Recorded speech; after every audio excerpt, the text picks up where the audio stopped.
What are you doing? I was just checking out some Tesla memes.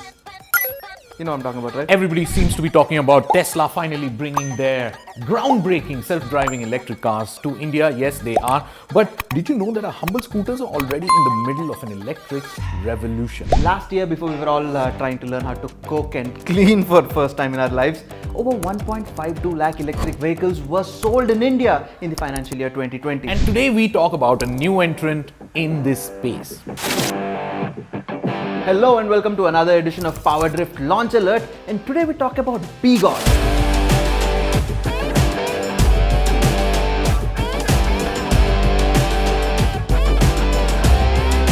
Yes, BGauss, the newest EV guys or girls on the block. In case you're wondering who BGauss is, because you should be wondering this, well, they are a subsidiary of a Mumbai-based RR Global with two new electric scooters in the market, the A2 and the B8.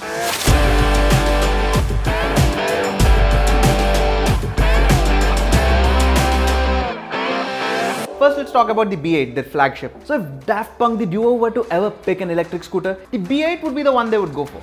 Okay, it looks futuristic, complete with well-proportioned design. Sleek profile, smooth body lines.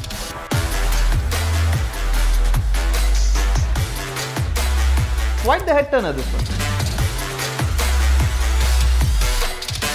This happy-looking scooter can muster up to a top speed of 50 kilometers per hour thanks to the 94.6 Newton meters of torque produced at the wheel thanks to the 1900 watt electric motor sourced from German engineering guest giant Bosch. But if you're looking to extract maximum range out of it, the B8 can cover up to, wait for it, 70 kilometers on a full charge. The B8 has all the features that one would expect from a modern electric scooter and more. Push button start? Check. Combi braking? Check. Find your scooter functionality?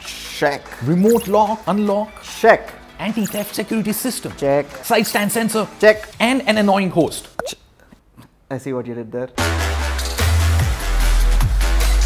And yes, people from Mumbai and Chennai, please take note, because you will be especially able to relate to this. The B8 has a ground clearance of 140 mm and a water weighting capacity of 120 mm for those times when you might have to make an escape from flooded places. What I find interesting about the B8 is that it has a disc brake at the rear as well. And to make it safer, you also get a combi braking system as standard. You know what I find particularly interesting? It's this instrument console. It has a very funky layout with a big round digital speedometer in the center and a bunch of telltale lights which tell you everything about your B8. It has a very futuristic looking headlamp as well, complete with LED DRLs and projector units. Prices start at 62,999 for the lead acid version and go all the way up to 82,999 for the top spec lithium version. But what if you're on a tighter budget? Well, worry not, because the BGauss has you covered. The A2 is the entry-level scooter with a very sporty design though, and you can have one for rupees 52,499. Well, the design language is very similar to the B8. I really like the way they have gone for a naked handlebar for this one. It kind of gives it the lightweight vibe to it. Unlike the B8, the A2 is meant for beginners. You can even ride that thing legally without a license. How cool is that? What people from Mumbai, Chennai and every other city pretty much will also be able to relate to are tight parking spaces. But the A2 and the B8 both, they get a reverse mode to make your parking life that much easier. Even though the A2 is a beginner scooter, it gets most of the features that the B8 gets. It gets 3 riding modes, so even if you're in a hurry, well then switch to the 3rd riding mode and get a top whack of 25 kilometers per hour.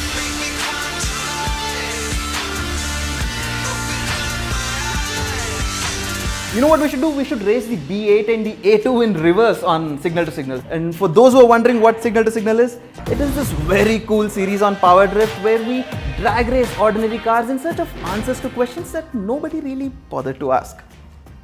Click here to check it out.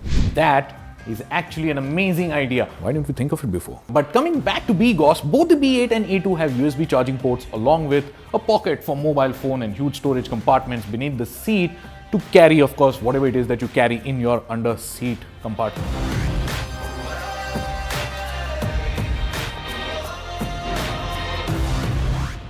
But the biggest problem with buying an electric scooter in India, or even an electric car for that matter. is the charging infrastructure. Or rather the lack of it. And BGauss has taken care of this by offering lighter, removable lithium-ion batteries in the B8 and the A2. So now it doesn't matter if your housing complex's parking lot doesn't have a charging station.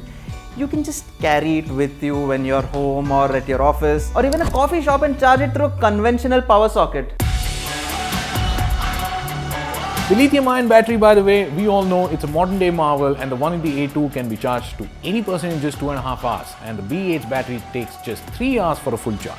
Electric scooters, we agree, have come a long way in the last couple of years. They've evolved from being bulky and ugly and expensive to being now sleek and sharp and relatively affordable. Two-wheelers account for around 74% of the total vehicles on Indian roads, and as a petrol head, it pains me to say that they contribute about 20% of the CO2 emissions and 30% of particulate emissions. Now, in such a scenario, EVs have zero tailpipe emissions, and we all know they're the need of the hour. So as of now, the BGauss has around 10 showrooms across the country where you can get your hands on the A2 or the B8. Do go ahead and check out the one closest to you to get a test drive so that you can sample electric future. It's the BGauss. Hey, thanks a lot for watching this video. Hit the subscribe button and share this video with your friends. Why won't you? Because this is about embracing the future. It's electric.